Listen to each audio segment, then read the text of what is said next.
જ્ઞાન દ્રષ્ટિ જેમ સૂર્ય આથમી જવાથી છતાંય સૂર્યની હાજરી કાયમ સ્મરણ રહે છે, કાયમ તે યાદ રહે છે, તેનો વિયોગ ભૂલાતો નથી. તેમ પરમાત્મા કે પરમાત્માના લાડીલા સંતો ભલે દ્રષ્ટિથી ન દેખાય છતાં જો સ્મરણની સમજણથી સમજાય છે તો તેઓ આપણી સ્મૃતિમાં સતત હાજર જ રહે છે, આપણી યાદમાં હાજર જ રહે છે. પ્રેમીને અને પરમાત્માને દૂરપણું હોતું જ નથી, પરંતુ જ્ઞાન દ્રષ્ટિથી સૂર્યપ્રકાશ તો મધ્યરાત્રિએ પણ છે, તે આનંદ આપે છે. પછી ભલેને પ્રકાશ ચંદ્ર વડે મળે કે તારાઓ વડે મળે કે ફક્ત આકાશના હવામાન વડે મળે, પણ મળે છે તો તે સૂર્યની હાજરી પણ છે. એવી જ રીતે કોઈ પણ આત્મા આ દેહને છોડીને ચાલ્યો જાય છે, તે બીજા દેહમાં રહેલો હોવા છતાં પણ તેની આધ્યાત્મિક ભાવનાઓના કિરણો આપણા હૃદયમાં રહેલા તો હોય છે જ. તો પછી તે આત્માનો નાશ થયો કેમ મનાય? મનાય જ નહીં. એ તો અવિનાશી છે, પરંતુ અવિનાશીને અવિનાશી જ ઓળખે છે. માટે આપણે અવિનાશી એવું નક્કી સમજવું. આંસુ કષ્ટના હોતા નથી, એ તો પ્રેમના જ છે. ઈશ્વરના દુઃખના તો નથી ને. ઈશ્વર એક જ છે, ઈશ્વર એક જ સનાતન છે. સનાતનનો અર્થ થાય છે કે બધે સમાન ભાવ, બધે મતલબ એક સરખો, કેમ વધઘટ નહીં. અને તે સુકાય નહીં, ભીજાય નહીં, બળે નહીં ને પવનથી સુકાય નહીં, એવા પરમાત્મા છે. અને અત્યારે આપણે સાવ જ્ઞાનની દ્રષ્ટિએ એટલી બધી મતલબ ભૂલો કરીએ છીએ, અને તેમાં જુદા જુદા ધર્મમાં ખરેખર આપણે મતલબ કે જે છે ને, આ સૃષ્ટિ બનીએ તેને 1,96,08,53,117 વર્ષ થયા. અને આ સંસાર હજી કેટલા વર્ષ ચાલશે? 2,35,91,46,883 વર્ષ સુધી ચાલશે. તો આ રામાયણ કેટલા વર્ષનું છે? અંદાજે 10 લાખ વર્ષનું છે. મહાભારતને કેટલા વર્ષો થયા છે? અંદાજે 5,200 વર્ષ થયા. પારસી મત કેટલા વર્ષ થયા? 4,500 વર્ષ. યહૂદી મત કેટલો છે? અંદાજે 4,000 વર્ષ. જૈન ધર્મ મત કેટલો છે? અંદાજે 2,500 વર્ષ. શંકરાચાર્યને કેટલા વર્ષો થયા? અંદાજે 2300 વર્ષે. હિન્દુ પુરાણ મત કેટલા વર્ષનો થયા? અંદાજે 2,200 વર્ષ. ઇસ્લામ મત કેટલો જૂનો છે? 2017 વર્ષનો. ને આ મુસલમાનનો મત છે એ 1400 વર્ષનો. શીખ મતનો છે 500 વર્ષનો. ને આ બ્રહ્માકુમારી, રાધાસ્વામી, ગાયત્રી પરિવાર ને આ સ્વામિનારાયણ, આનંદ માર્ગ વગેરે પંથ સંપ્રદાય કેટલા સાવ મતલબ કે નવા છે, ને સેંકડોની સંખ્યામાં હજી બન્યા જ રાખે છે. આ બધા મતલબ કે 100થી 200 વર્ષના જે મતલબ નવા નવા હે, ને એવા નવા નવા ઊભા કર્યા રાખશો તો આ ભારતમાં એકતા કેમ થશે? અને આ તે સ્વામિનારાયણ પંથ તો વળી મતલબ કે જે છે ને, બધાથી વળી બધા બીજા પંથ મતલબ કે પોતાના વાડામાં તો પૂરે રહ્યા, પણ આ તો વળી મતલબ કે જે છે ને સ્વામિનારાયણ બધાથી સર્વશ્રેષ્ઠ માની રહ્યા. લો હવે આ 200 વર્ષમાં એક મનુષ્ય મતલબ કે સર્વશ્રેષ્ઠ ભગવાન થતો હોય? થોડુંક તો વિચારો. કોઈ પણ મનુષ્ય જે છે એ કોઈ ભગવાન જ નથી, ભગવાનનું શરીર જ નથી, એને નિરાકાર કહેવાય. તો આ જે ભગવાન નથી એને ભગવાન માનશો તો આ એકતા રહેશે ક્યાંથી? તેમાં આ પાછા મતલબ કે જે છે ને હનુમાનથી પણ ચડ્યા હતા. અરે આવા કાંઈ કોઈ મતલબ કે ભગવાન હોતા હોય મનુષ્ય થઈને? દેવી દેવતાના મતલબ અપમાન કરે ને એવાને મતલબ કે આ ગુજરાતના તેમાં પટેલ લોકો ભોળા તે ગમે તે મતલબ કે બીજા આવીને અહીંયા ભગવાન બની જાય તો ભગવાન માન્ય આવીને મૂર્તિ પૂજ્યા રાખો. તો એમાં આપણામાં મતલબ કે આ સંસ્કાર આવશે ક્યાંથી? તો મારું કહેવાનું એ થાય રહ્યું કે આપણે જ્ઞાન સંસ્કાર માટે દરેક જે છે એ પ્રેરણાઓ સમાયેલી છે. તો શિક્ષણ આવે છે તેમાં પહેલાં 16 સંસ્કાર પહેલાંના માણસોમાં હતા, છતાં હાલમાં આપણે જો આ 10 સંસ્કાર જીવનમાં ઉતારીએ તો પણ ઘણું જ સારું જીવન જીવી શકીએ. તો પહેલો, ગર્ભવતી સ્ત્રીને દિવસોમાં શારીરિક માનસિક સ્થિતિ માટે ધાર્મિક શિક્ષણ તથા ઘરના સભ્યોને તે સંબંધી શું ખાવું પીવું, કેવું વાતાવરણ ઉત્પાદન કરવાની મદદ પ્રેરણા કુટુંબનાઓએ રાખવી. તો આવનાર બાળકમાં સારા સંસ્કાર પડે છે. અને બીજું કે નામ બાળકનું પરિવારના સાથે મળીને સારા દેવી દેવતાના કે અવતારી પુરુષના પાડવા જોઈએ. તેના નામના ગુણ જીવનમાં જરૂર ઉતરે છે. તો નામ એ સારાથી પણ પ્રતાપ પડે છે. ને ત્રીજું કે બાળકને નાનપણથી જ સાત્વિક ખાવાનું આપવું, જેથી કરીને એનામાં એવા સારા વિચાર આવે છે. ચોથું કે મુંડન બાળકનું વાળ ઉતારવાથી પૂરું થતું નથી, પણ બુદ્ધિનો વિકાસ માટે ભવિષ્ય કેમ ઉજળું થાય તેવી પ્રેરણા આપવાની જરૂર છે. પાંચમું કે બાળકને વેદ જ્ઞાન મુજબ આપવું. અને છઠ્ઠો યજ્ઞના સંસ્કાર તે ખાલી યજ્ઞ કરવામાં બેસી નથી રહેવું.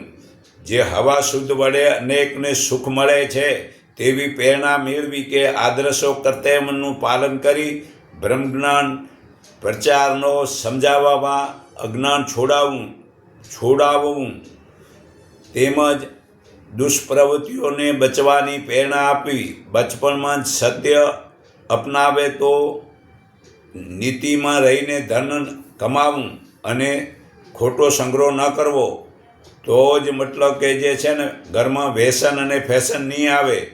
સાતમું કે બાળકો લગ્નનો ઉદ્દેશ આપણે ઘરની જવાબદારી નિભાવવાની પતિ પત્નીને છે અને પક્ષના કુટુંબના શિક્ષણ આપવું. અને તે આઠમું વાનપ્રસ્તાવો જ્યારે આપણા સંતાનો સમર્થ થઈ ગયા હોય પછી ધન વ્યવહાર બરાબર સંભાળતા હોય તો સાથે રહીને લોકકલ્યાણ માટે પુણ્યકર્મ સંસ્કાર આપવા. નવમું મૃત્યુ સંસ્કારમાં ઘર યજ્ઞ વગેરેથી શુદ્ધિ કરવી. તે મૃત્યુ આત્માના સદ્ગુણોમાંથી તેના સારા અધૂરા કરેલા કાર્યોને પૂરા કરવા. આ મૃત્યુના મતલબ સંસ્કાર છે. દસમું આ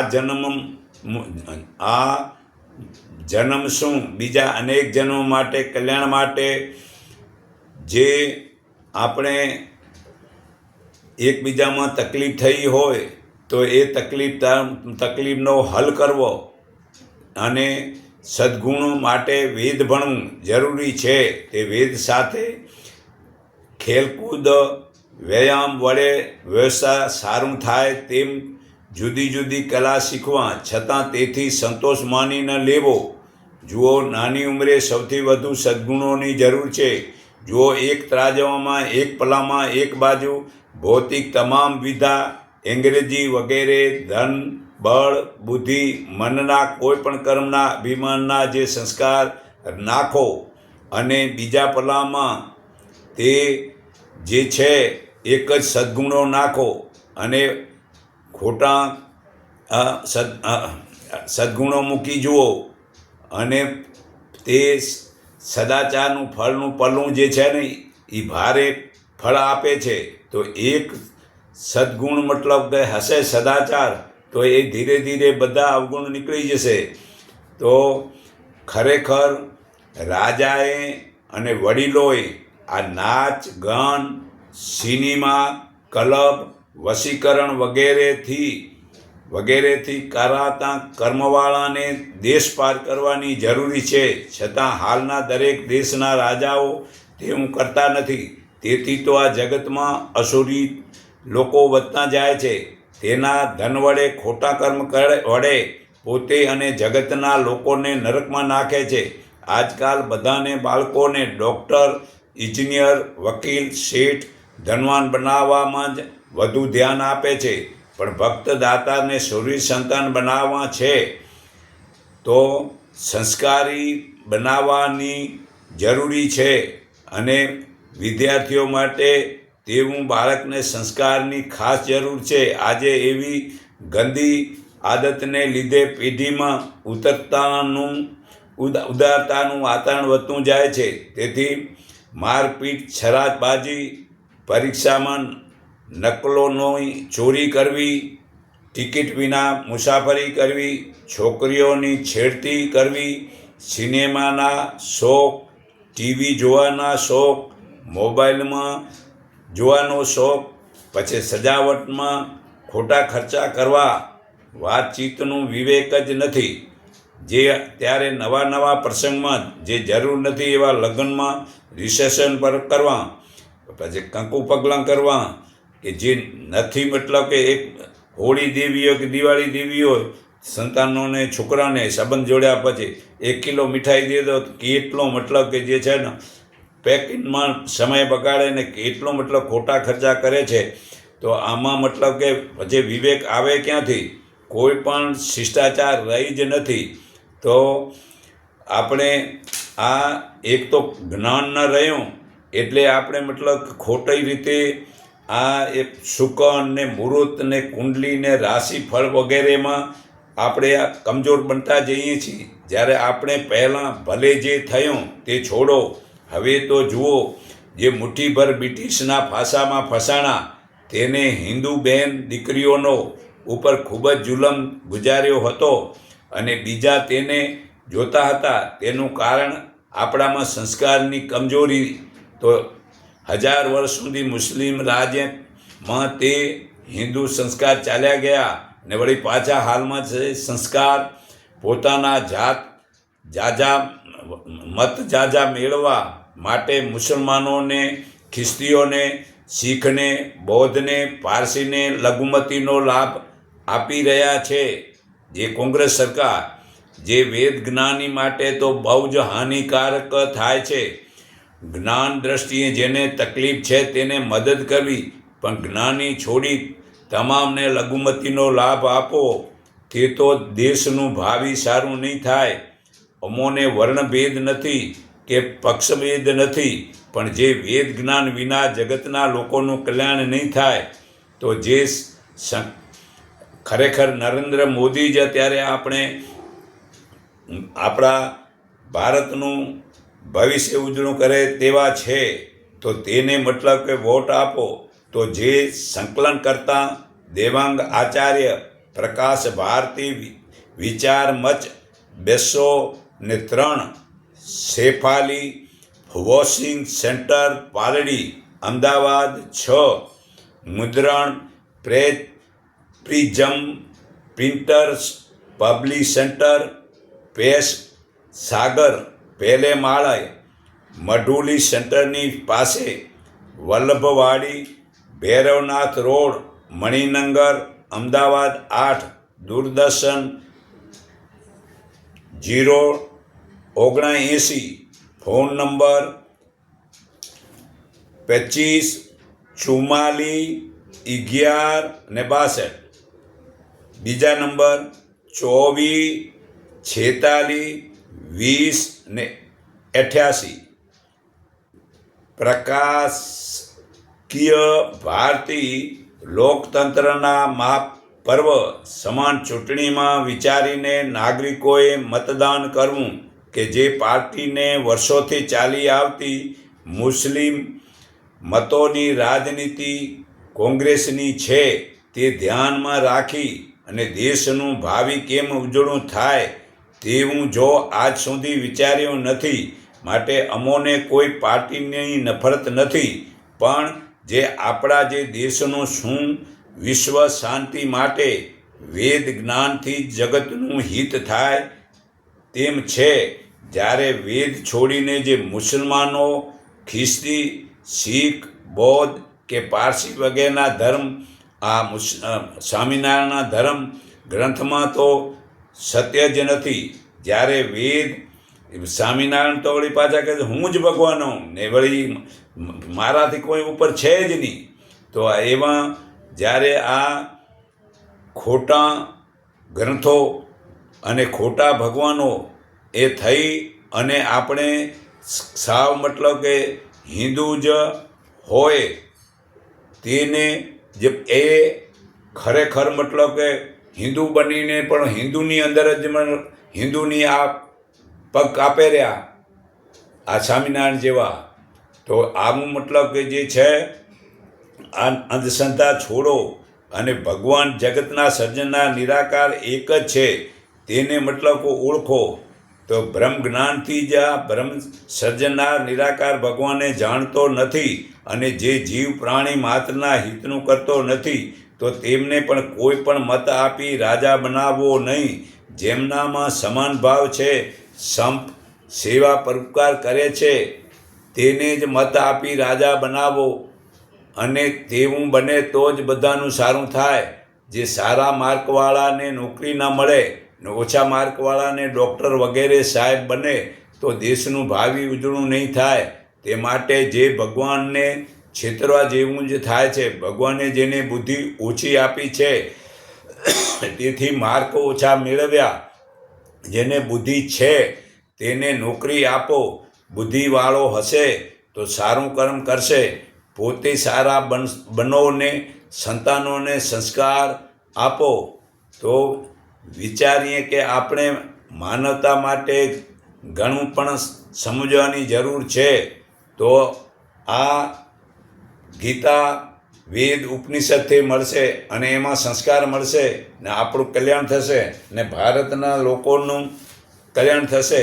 પણ આપણે અત્યારે સાવ ભૂલી ગયા છીએ.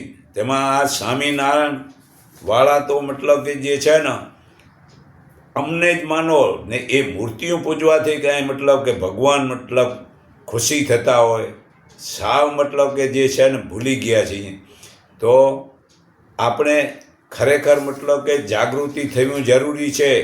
જે મતલબ વેદમાં ગીતામાં બતાવેલું નથી એવું શા માટે કરો છો? ગીતામાં ક્યાંય આભડછેટ લખેલી નથી ને શા માટે આપણે હરિજન ભંગ્યાને અપનાવતા નથી?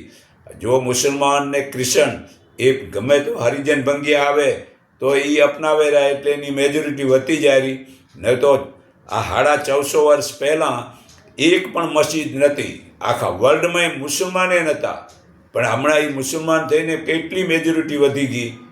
અને નતું ક્રિશ્ચન કોઈ કે તે પણ કેટલી મેજોરિટી વધી ગઈ. ને આપણે હિન્દુમાં આ જુદા જુદા ધર્મ પાળી જુદા જુદા મંદિર બનાવી ને તેમાં આ મતલબ કે જે ખોટી રીતે પોતે ભગવાન થઈ બને સ્વામિનારાયણ જેવા, તો પછી આ ભોળા માણસો મતલબ કે જે બાળપણથી જ એને મતલબ ભગવાન માને તેમાં વળી મરી ગયા ને પાછી પથ્થરની મૂર્તિ, તેમાં આ પાછા વળી છૂતાછૂત કરે કે આ હરિજન મંદિરમાં ના આવે ને ઊંચકોળ ના જ આવે ને તો પછી હિન્દુની મેજોરિટી રહે ક્યાં?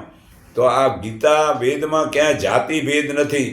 ગીતામાં તો 18મા અધ્યાયના 5મા શ્લોકમાં કહે છે કે બ્રાહ્મણ હોય કે ચંડાળ હોય, ગાય હોય કે કૂતરું હોય, હે અર્જુન તું સમાન દ્રષ્ટિથી જો. તો ગીતાથી કહે સમાન દ્રષ્ટિ રાખો ત્યાં આવવા ન દે મંદિરમાં. તો આવા પાખંડિયા ધર્મમાં શા માટે મતલબ કે જે છે ને આ મંદિરો બનાવીને એકબીજામાં મતલબ કે હિન્દુની એકતા નથી કરતા? પછી વેદ ગીતામાં ક્યાંય દોરા ધાગા બાંધવાનું નથી, તો દોરા ધાગા બાંધે, માદળિયા બાંધે. પછી ક્યાંય જન્મ કુંડલી જોવાનું નથી દીધું, ક્યાંય શકન મુહૂર્ત જોવાનું નથી બતાવ્યું. તો શા માટે એ શકનને મૂર્તિઓને અને આ જન્મ કુંડલી, અરે હાથ જેના નથી તેને શું મતલબ કે કુંડલી સારી નથી? શું મતલબ કિસ્મત સારા નથી? તો શા માટે આ કેને હાથ બતાવો ને આ નવગ્રહ પૂજા કરવાનું ક્યાંય બતાવ્યું નથી. તો વળી નવા આ ધર્મ મતલબ જે છે એમાં નવગ્રહ પૂજા કરવા માંડે. ને વળી નદી સ્નાન જવાય જ નહીં. નદી સ્નાનમાં જાઓ અને એમાં મૂળ મૂતર કે થૂક નાખો ને એ પાણી બગડે, તો એ જે પીએ એમાં જે પીનારનું જે થૂક નાખે એની થૂક જે પાણી પીએ એનું પુણ્ય તો એ લઈ જાય.